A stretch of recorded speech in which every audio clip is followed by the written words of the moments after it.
Welcome guys, welcome back to my channel Dr. Kainat Jatoi. I hope you all are well and doing great.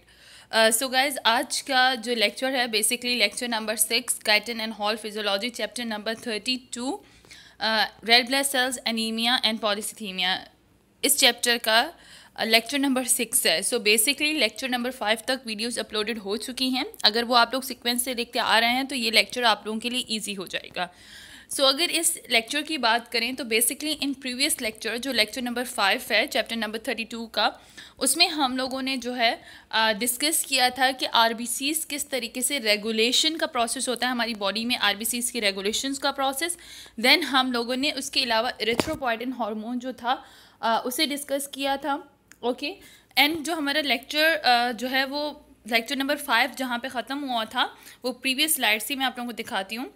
Actually, erythropoietin stimulates red cells productions and its formation increase in response to hypoxia. So यहाँ तक हमारा lecture जो है वो पूरा discuss हो चुका था. नाउ अब किडनी का क्या रोल है इन फॉर्मेशन ऑफ erythropoietin हमें वो डिस्कस करना है. Come back to the point.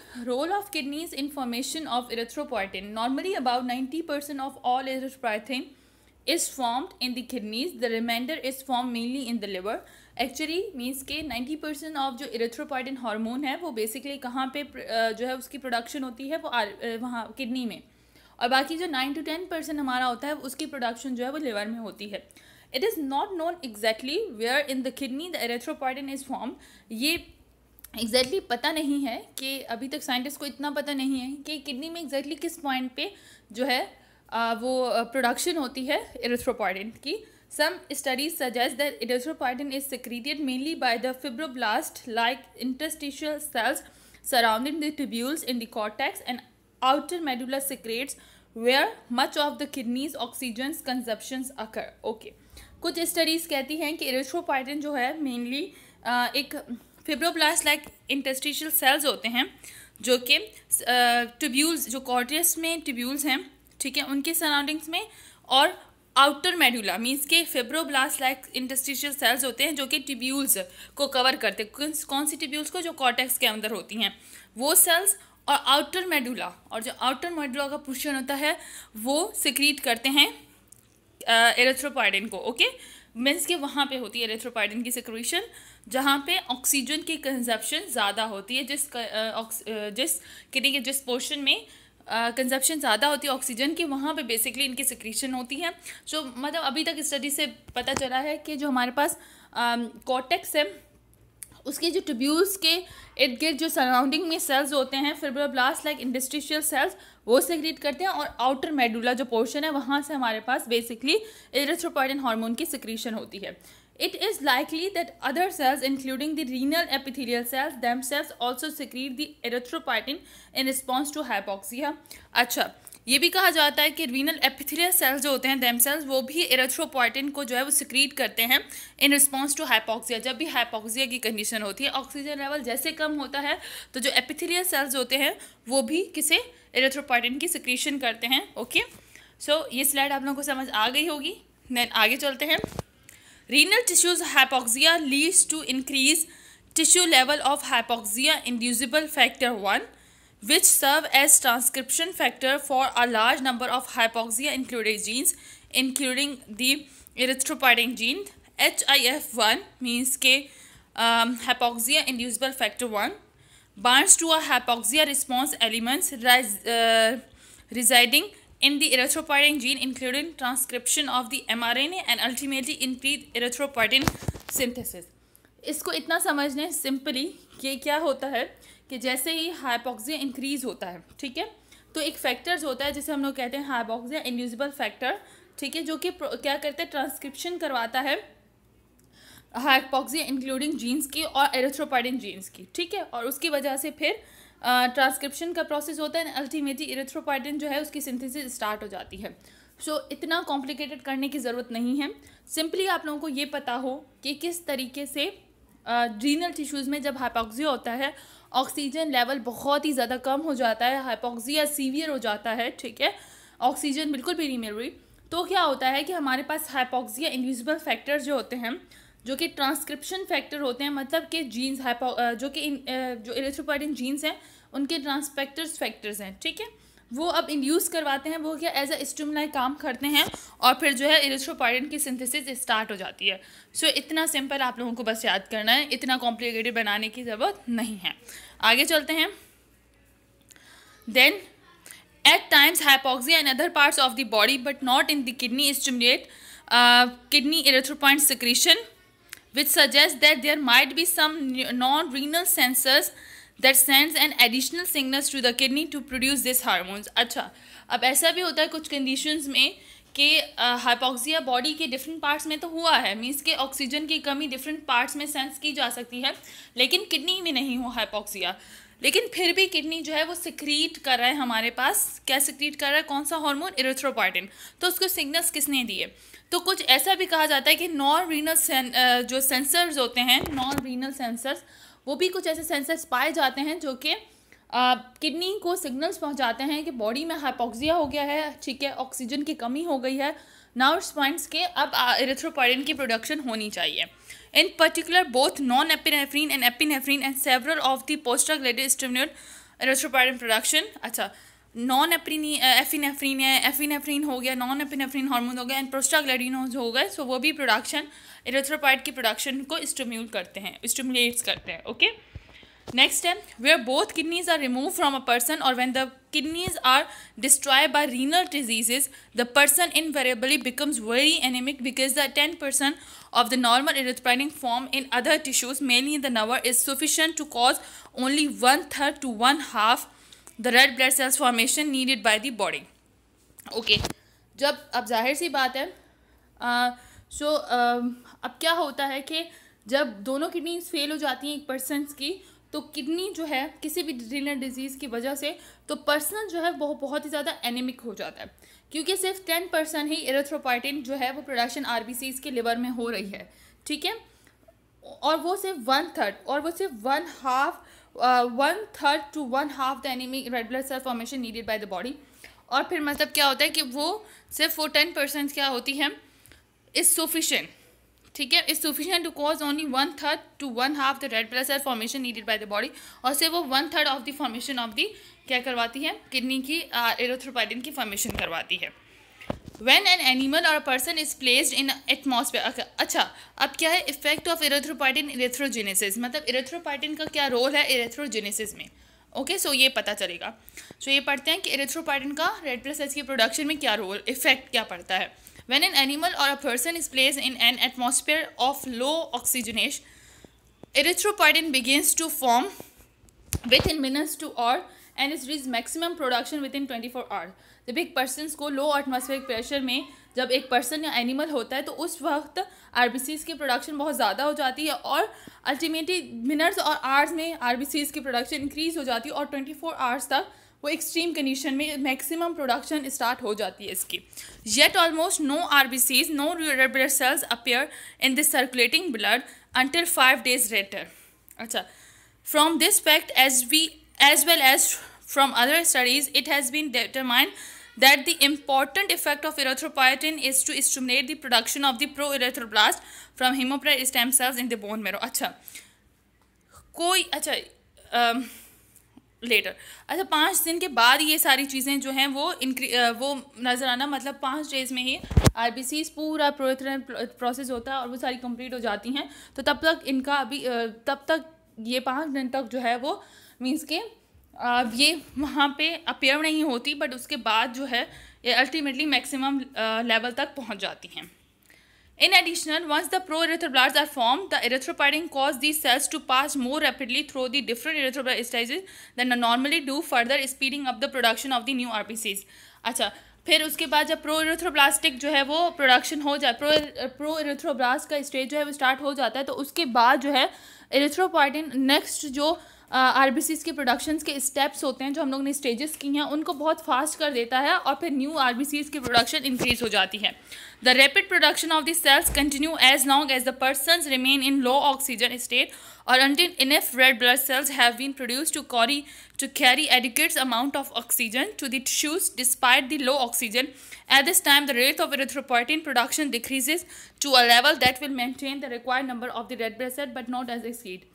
Access. अच्छा, क्या होता है कि ये आरबीसीज का प्रोडक्शन जो है, मतलब आरबीसीज की प्रोडक्शन के जो भी रैपिड स्टेजेस होती हैं वो उस वक्त तक चलती रहती हैं, उस वक्त तक आरबीसीज इतनी लार्ज अमाउंट में बनती रहती हैं जब तक वो पर्सन जो है वो ऑक्सीजन में, ठीक है, जब तक वो उस लो ऑक्सीजन वाले एटमॉस्फेयर में रहता है, लो एटमॉस्फेयर में रहता है, तब तक इसी तरीके से इरेथ्रोपोइडिन का आरबीसीज वगैरह बनाने का प्रोसेस होता रहता है, अनटिल जब तक कि वो उस नॉर्मल पोजीशन में ना आ जाए, नॉर्मल स्टेट में रहना शुरू ना हो जाए, तब तक वो ऐसे ही प्रोड्यूस आरबीसीज होती रहती हैं उसकी बॉडी में।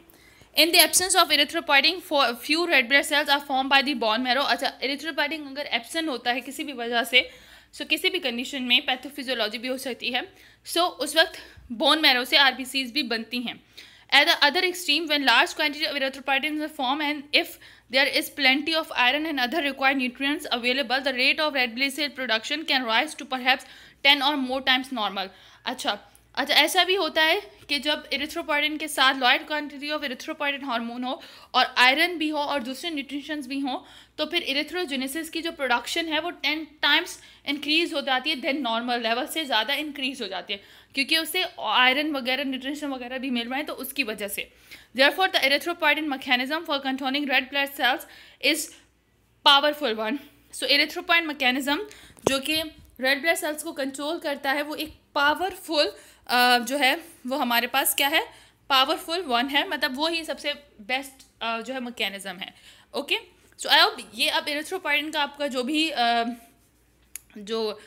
इरिथ्रोपोइडिन का टॉपिक था, mechanism regulation of the RBCs का, वो कंप्लीट हो चुका है, जो कि गाइटन में है। ठीक है, मैं क्विक रिव्यू दे देती हूँ कि lecture number 5 and lecture number 6 जो है उसमें पूरी इरिथ्रोपोइडिन की जितनी भी डिस्कशन हुई थी वो क्या थी।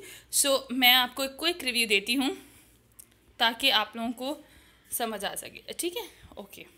Regulation of the red blood cells production, role of erythropoietin. Okay, ये हम लोगों ने लेक्चर नंबर 5 में डिस्कस किया है, कंप्लीट वीडियो अपलोडेड हो चुकी है, आप लोग जाके उसे देखें ताकि आप लोगों को समझ आ सके, क्योंकि ये एक ही टॉपिक के कंटिन्यूशन है। ओके, पार्ट्स में क्यों डिवाइड किया लेक्चर नंबर 5 एंड 6 में, क्योंकि वीडियो बहुत ज़्यादा लेंथी हो जाती। उसके पहले हम लोगों ने मेन पढ़े कि कौन कौन से मतलब सेल्स को सफिशिएंट अमाउंट में किस तरीके से आरबीसी जो है वो ऑक्सीजन को सप्लाई करती हैं। ओके, 2 मेन पॉइंट से। देन इरिथ्रोपोइडिन क्या होता है, ये पूरी diagram which is the most important mechanism, जिसे हम लोग पावरफुल मैकेनिज्म कह रहे हैं आरबीसीज की रेगुलेशन का, तो ये डायग्राम है, पूरी डिस्कस हो गई है। अच्छा, ऑक्सीजन, टिश्यू ऑक्सीजन जो कि मोस्ट एसेंशियल रेगुलेटर है आरबीसीज के प्रोडक्शन में, क्योंकि उसी के लो होने से आरबीसीज की प्रोडक्शन इंक्रीज हो जाती है। ठीक है, उसके बारे में सारी चीज़ें हम लोगों ने पढ़ी थी। देन हम लोगों ने इंक्रीज हाइपोक्सिया के साथ कैसा रिलेशन था आरबीसीज का, वो हम लोगों ने पढ़ा। उसके बाद किडनीज का रोल जो है वो आज हम लोगों ने पूरा कंप्लीट कर दिया कि रोल किस तरीके से इरिथ्रोपोइडिन में किडनी प्ले करती है। ठीक है, ये सारे फैक्टर्स हम लोगों ने अब आज की स्लाइड में डिस्कस कर लिया। ओके, अच्छा, अब ये होगा कि मैं हर लेक्चर्स के साथ एटलीस्ट एक 2 MCQs आप लोगों को दूंगी, ताकि आप लोगों को पता चले कि MCQs किस तरीके से आते हैं। ओके, ताकि एक रूल के थ्रू जो है वो हम लोग MCQs भी कर सकें कि MCQs की क्या प्रोडक्शन है और किस किस तरीके से MCQs इंपॉर्टेंट हैं। नोट्स भी जो है अवेलेबल, वो भी नोट्स भी अवेलेबल मैं इसी के साथ कर रही हूँ, ताकि आपके सीक्वेंस क्वेश्चन जो है वो आप लोग ईजीली कर सकें। यहाँ पे हम लोग जो है वो 1-2 MCQs है जिन्हें हम लोग डिस्कस करेंगे। During this second trimester of pregnancy where is the predominate sides of the red blood cells production. अच्छा, सेकेंड ट्राइमेस्टर की जब प्रेगनेंसी का सेकेंड ट्राइमेस्टर होता है तो उस वक्त जो है हमारे पास predominate sides of the cell production कहाँ पे होती है, yolk cell, bone marrow, lymph nodes, liver. देखो, MCQs ऐसे होते हैं कि कुछ ऑप्शन तो ऐसे होते हैं कि आप लोगों को समझ आ जाते हैं कि भाई ये ऑप्शन तो हो ही नहीं सकता। ठीक है, अगर मैं इस MCQs नंबर 1 की बात करूं तो यू कैन सी कि इसमें 2 ऑप्शन जो हैं जो कि बिल्कुल रिलेट ही नहीं करते इससे। ठीक है, कौन कौन से हैं, like C and D, C actually यहाँ पे एक ऑप्शन ऐसा है जो आपको लगेगा कि भाई वो तो हो ही नहीं सकता, लाइक लिम्फ नोड्स।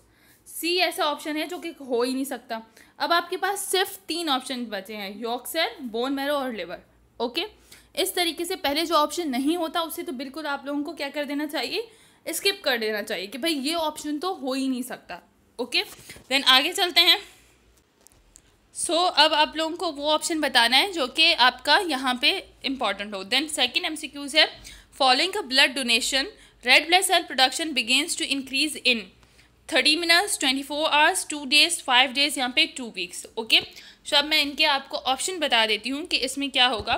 फर्स्ट में हमारे पास जो ऑप्शन होगा, फर्स्ट का डी, क्योंकि सेकेंड ट्राइमेस्टर की बात हो रही है, सेकेंड ट्राइमेस्टर जो हमारे पास है उसमें लिवर में होती है। ओके, उसके बाद है following a blood donation red blood cell production begins to increase in. So 5 days के बाद जो है हमारे पास, अगर हम लोग उसकी बात करते हैं कि भाई रेड ब्लड सेल्स की जो अगर हम उसकी बात करते हैं कि रेड ब्लड सेल्स की जो प्रोडक्शन है उसका क्या सीन है कि वो कब इंक्रीज़ होती है। तो देखो, हम लोग पिछली स्लाइड में भी अभी डिस्कस कर चुके हैं कि अपियर, कंफ्यूज मत होइएगा कि 5 डेज में ही जो है वो अपियर होना शुरू होता है। देखो, अपियर 5 डेज में होते हैं, लेकिन इंक्रीज़ कब हो जाती है हम लोगों ने पीछे देख चुके हैं कि वो इंक्रीज़ कैसे हो जाती है। अगर मैं इस क्वेश्चन नंबर 2 की स्लाइड से रिलेटेड आपको बताऊं कि हम लोगों ने कैसे इसका जवाब निकाल सकते हैं। सो देखो, यहाँ पे अगर मैं आप लोगों को दिखाऊं, इस स्लाइड में था, देखो यहाँ पे क्या है, इस स्लाइड में देखो, when an animal or a person in place in the atmosphere of the low oxygen erythropoietin begins to form within minutes to hour and its reach maximum production 24 hours में जो है वो maximum production आ रही है, 24 hours में maximum इसकी production आ रही है। ठीक है, लेकिन अपेयर 5 डेज में हो रहे हैं। ब्लड के अंदर, सर्कुलेटरी सिस्टम के अंदर वो अपेयर आरबीसी 5 दिन बाद हो रहे हैं, लेकिन मैक्सिमम जो हमें 24 डेज में मिल जाती है। ओके, सो इसका ऑप्शन क्या होगा, इसलिए इसका ऑप्शन जो होगा 5 डेज होगा। ओके, इसका ऑप्शन इसका ऑप्शन जो होगा वो 24 डेज होगा, क्योंकि वो कह रहे हैं increase, begins to increase mean के मैक्सिमम रेंज तक कब पहुंच रही है। और पहले वाले का डी होगा, इट्स लिवर।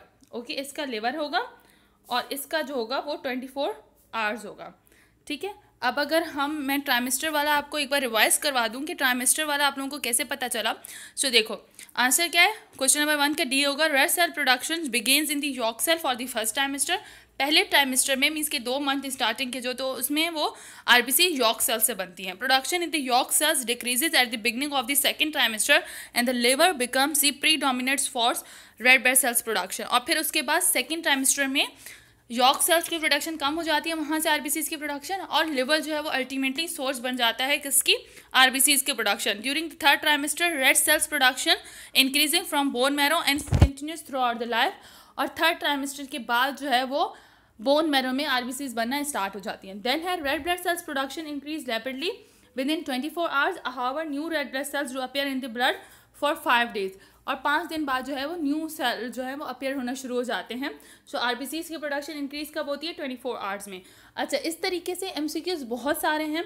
ठीक है, आप मुझे कमेंट सेक्शन में बताइएगा कि मुझे इस तरीके से हर लेक्चर में जो है वो एटलीस्ट मैं 5 to 6 एमसीक्यूज रखूँ, ताकि चैप्टर आप लोगों का कंप्लीट हो, तो आप लोगों को आइडिया हो कि एमसीक्यूज आते किस तरीके से। सो इस तरीके से एमसीक्यूज आते हैं। और देखो, आप अगर लेक्चर्स अच्छे से सुनोगे ना तो ये सारे एमसीक्यूज कवर हो जाएंगे। ये 2 एमसीक्यूज अगर मैं बताऊं तो पहला, सेकंड एमसीक्यूज मैंने आप लोगों को बता दिया, वो भी आप लोगों का इजीली यहाँ से कवर हो गया। अच्छा, अब अगर मैं फर्स्ट एमसीक्यूज की बताती हूँ, सो वो भी आपके इजीली कवर हो सकता है कि अगर मेरे सारे लेक्चर्स आपने सुने हैं। सो मैं आप लोगों को प्रीवियस स्लाइड्स की तरफ लेके जाती हूँ, जो मैंने नोट्स भी लेक्चर नंबर 4 में रखे हैं, ताकि आप लोगों को जो है वो अच्छे से पता चल जाए। तो गाइज, यहाँ पे हम लोगों ने किया था, देखो, ओके, देखो यहाँ पे जो फीटल लाइफ की था हमारे पास, ये देखो साइट्स ऑफ इरिथ्रोपाइसिस जो हम लोगों ने फीटल लाइफ में वहाँ पे मैंने रखवाई है। तो देखो, मीजोब्लास्ट स्टेज हमारे पास क्या होती है, जो मीजोब्लास्टिक स्टेज है उसे फर्स्ट टाइमेस्टर कह रहे हैं। फर्स्ट टाइमेस्टर में यॉर्क सेल में बन रहा है। ठीक है, मैं एक बार इसको थोड़ा सा छोटा कर देती हूँ। ओके, देखो, मीजोब्लास्ट हमारे पास जो है फर्स्ट टाइमेस्टर था। फर्स्ट टाइमेस्टर में वो यॉर्क सेल से बन रहे थे। ठीक है, हेपेटिक स्टेज कब आती है, सेकंड ट्राइमेस्टर में। तो अगर आपसे हेपेटिक स्टेज का पूछें या फिर सेकंड ट्राइमेस्टर का पूछें कि आरबीसीज की प्रोडक्शन कहाँ से हो रही है, तो लिवर से हो रही है। सो इसलिए मैंने नोट्स भी आप लोगों को प्रोवाइड कर दिए, क्योंकि मुझे पता है कि एमसीक्यूज कहाँ से आते हैं। सो यू गाइज हैव कि आपके पास सारी सोर्सेज हैं, so you can easily pass your exam. Okay, और कॉन्सेप्ट के आपके बन जाएंगे। सो इसी तरीके से अगर नोट्स भी आप लोगों को चाहिए और मोस्ट इंपॉर्टेंट थिंग कि आप लोगों को नोट्स भी चाहिए इस तरीके से, जो मैंने आप लोगों को लेक्चर नंबर 4 में भी आप लोगों के अपलोड किए हैं, ठीक है। तो आप मुझे वो भी बता दीजिएगा। इसके अलावा अगर आप लोगों को एमसीक्यूज़ भी इसी तरीके से चाहिए तो मैं 5-6 एमसीक्यूज़ भी जो है वो ऐड करते जाऊँगी हर टॉपिक में, ताकि आपके टॉपिक कवर हो सकें। सो आई होप आज का लेक्चर आप लोगों को समझ आ गया होगा, ठीक है। सो आप लोग अब इजीली से बुक से रीड कर सकेंगे और इजीली आप लोगों को समझ आ जाएगा कि आप लोग एमसीक्यूज़ भी किस तरीके से कर सकते हैं। सो गाइस टिल दैट अल्लाह हाफिज़, ठीक है। अगर आप लोगों को इसी तरीके से और भी एमसीक्यूज़ चाहिए तो मुझे कमेंट्स में बता दीजिएगा, ताकि मैं हर लेक्चर में एमसीक्यूज़ ऐड करना भी स्टार्ट कर दूँ। इसी तरीके से मेरी वीडियोस को लाइक करें, शेयर करें और मेरे चैनल को सब्सक्राइब करें, ताकि मैं आप लोगों के लिए और वीडियोस जो है वो अपलोड करती रहूँ। टिल दैट अल्लाह हाफिज़ गाइस।